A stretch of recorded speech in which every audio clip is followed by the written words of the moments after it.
एक समय की बात है। एक शांत गांव के पास एक गुफा में बाबा शांतिदास नाम के प्राचीन ऋषि रहते थे। बाबा अपनी गहरी समझ और रहस्यमय तरीकों के लिए जाने जाते थे। उनके 3 चेले थे, रवि, मोहन और सोहन।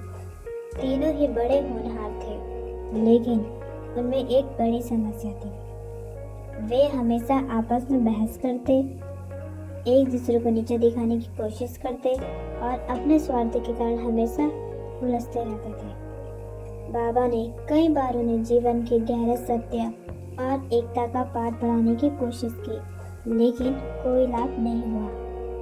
बाबा जानते थे कि अब उन्हें एक नई चुनौती देकर ही सिखाया जा सकता है। एक दिन बाबा ने तीनों को बुलाया और कहा, तुम सब जीवन के सबसे महत्वपूर्ण सबक से अनजान हो।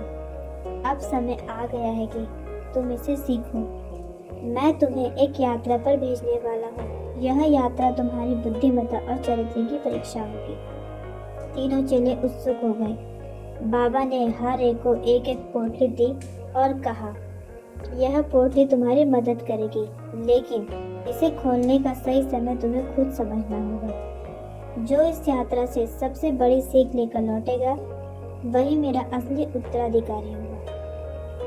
याद रखना, इस यात्रा में तुम्हारे रास्ते में कई मुश्किलें आएंगी, लेकिन तुम्हारा दिल और विवेक ही तुम्हारे सबसे बड़े गुरु होंगे।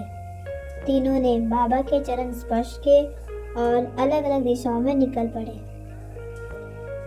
रवि आत्मविश्वास से भरा था। उसने सोचा, मैं सबसे होशियार हूँ और सबसे पहले इस परीक्षा को पास करूंगा।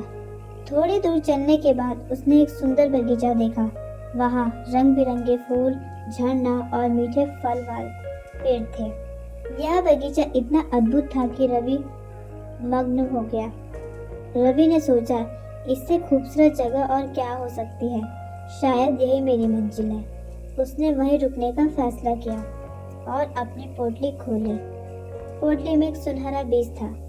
उसे देखकर रवि खुश हुआ और उस बीज को बगीचे में बो दिया। कुछ दिनों में बीज एक बड़ा पेड़ बन गया, लेकिन रवि को धीरे धीरे महसूस हुआ कि वह अकेला हो गया है। बगीचा भले ही सुंदर था, लेकिन वह खुशी और शांति नहीं दे पा रहा था। सिर्फ सुंदरता और आराम से जीवन नहीं चलता। मोहन ने रवि को पीछे छोड़ दिया और आगे बढ़ा। थोड़ी दूर चलने के बाद उसे एक चमचमाता खजाना दिखाई दिया। वहां सोने, चांदी और कीमती रत्नों का ढेर लगा हुआ था। मोहन की आंखें खुशी से चमक उठी। उसने सोचा, यह वह जगह है जिसकी मैं तलाश कर रहा था। लेकिन जल्द ही मोहन को एहसास हुआ कि यह खजाना एक बोझ बन गया है। हर रात उसे डर सताने लगा कि कोई उसका खजाना चुरा लेगा। उसने अपनी नींद और शांति खो दी। मोहन ने समझा, दौलत खुशी नहीं देती, यह तो चिंता और भय का कारण बनती है। सोहन ने अपनी यात्रा शुरू की। उसने ठान लिया था कि वह बिना किसी लालच और स्वार्थ के इस परीक्षा को पूरा करेगा। चलते चलते सोहन एक सुनसान इलाके में पहुंचा, जहां उसे एक समुद्र के किनारे एक बूढ़ा व्यक्ति मिला।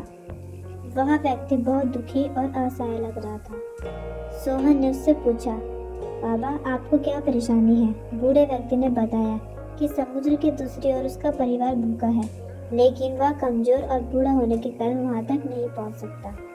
सोहन ने अपनी पोटली खोली, जिसमें एक नाव का मॉडल और कुछ सामान था। उसने तुरंत उस मॉडल से एक असली नाव बनाई और बूढ़े व्यक्ति को उसके परिवार के पास पहुंचाने में मदद की। इसके बाद सोहन ने सोचा, मुझे दूसरों की मदद करना सबसे बड़ा सुख देता है।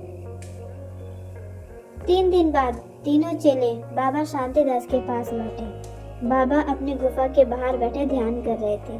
चेले धीरे धीरे उनके पास पहुंचे और उनके चरणों में झुके। बाबा ने आंखें खोली और मुस्कुराते हुए कहा, तो बताओ, इस यात्रा ने तुम्हें क्या सिखाया? जीवन का कौन सा रहस्य समझा? रवि ने सिर झुकाकर कहा, गुरुदेव, मैंने एक अद्भुत बगीचा देखा और सोचा कि वह मेरी मंजिल है। मैंने अपनी पोटली का बीज लगाया, लेकिन जल्द ही मुझे एहसास हुआ कि वह सुंदरता और आराम मुझे ज़्यादा समय तक खुशी नहीं दे सकते। मुझे एहसास हुआ कि असली खुशी केवल अपने लिए कुछ करने में नहीं है। बाबा ने सिर हिलाकर कहा, रवि, तुमने सही सीखा। जीवन केवल बाहरी सुंदरता और आराम में नहीं है, ये सब क्षणिक है। मोहन ने आगे बढ़कर कहा, गुरुदेव, मुझे एक खजाना मिला। मैंने अपनी पोटली की चाबी से उसे खोला, उस पर अधिकार जमा लिया, लेकिन जल्द ही मुझे एहसास हुआ कि दौलत ने मेरी शांति और खुशी छीन ली। मैंने सारा समय उस खजाने की चिंता में गुजार दिया। मुझे समझ में आया कि दौलत केवल एक जिम्मेदारी है, सुख का स्रोत नहीं। बाबा ने गहरी सांस लेते हुए कहा, मोहन, तुमने ठीक कहा। धन केवल एक माध्यम है, सुख का आधार नहीं। धन का उपयोग दूसरों की भलाई में किया जाए तभी इसका सही अर्थ है। सोहन ने विनम्रता से कहा, गुरुदेव, मेरी यात्रा सबसे कठिन थी। मुझे एक दुखी बूढ़ा व्यक्ति मिला जिसे मदद की जरूरत थी। मैंने अपनी पोटली की नाव इस्तेमाल किया और उसे समुद्र के पार उसके परिवार तक पहुंचाया। उस बूढ़े व्यक्ति की आंखों में खुशी और कृतज्ञता देखकर मुझे जो संतोष मिला वह अनमोल था। मैंने सीखा कि सेवा और परोपकार से बढ़कर कुछ नहीं है। बाबा के चेहरे पर चमक आ गई। उन्होंने सोहन को गले लगाते हुए कहा, सोहन, तुमने जीवन का असली रहस्य समझ लिया है। सेवा, प्रेम और त्याग ही हमारा सबसे बड़ा धन है। तुमने यह साबित कर दिया कि जब हम दूसरों के लिए कुछ करते हैं तो वह असली सुख है। बाबा ने तीनों चेलों की ओर देखा और कहा, रवि और मोहन, तुमने अपनी गलतियों से सीखा और यह भी एक बड़ी बात है। लेकिन सोहन ने जीवन के असली अर्थ को समझा और उसे अपने कार्यों में उतारा। अब वह मेरी शिक्षाओं का असली उत्तराधिकारी बनेगा। रवि और मोहन ने सोहन को गले लगाया और कहा, हमने भी सीख लिया कि स्वार्थ से जीवन नहीं चलता। अब हम भी सोहन की तरह सेवा और परोपकार का रास्ता अपनाएंगे। बाबा ने तीनों को गांव वापस भेजा और कहा, अब तुम्हारी जिम्मेदारी है कि तुम इस गांव में खुशी, शांति और एकता लाओ। तीनों ने मिलकर गांव में गरीबों की मदद की, बंजर जमीन पर फसलें उगाई और एक स्कूल शुरू किया। गांव के लोग उनकी मेहनत और निस्वार्थ सेवा से बहुत खुश हुए। बाबा की शिक्षाओं ने न केवल चेलों को बल्कि पूरे गांव को बदल दिया। इस कहानी का अंत हमें सिखाता है कि जीवन का असली सुख दूसरों की भलाई और सेवा में है। दौलत, सुंदरता या आराम से मिली खुशी क्षणिक हो सकती है, लेकिन परोपकार और प्रेम से मिलने वाला सुख अनमोल और स्थायी होता है। सच्ची खुशी तभी मिलती है जब हम दूसरों के लिए जीते हैं।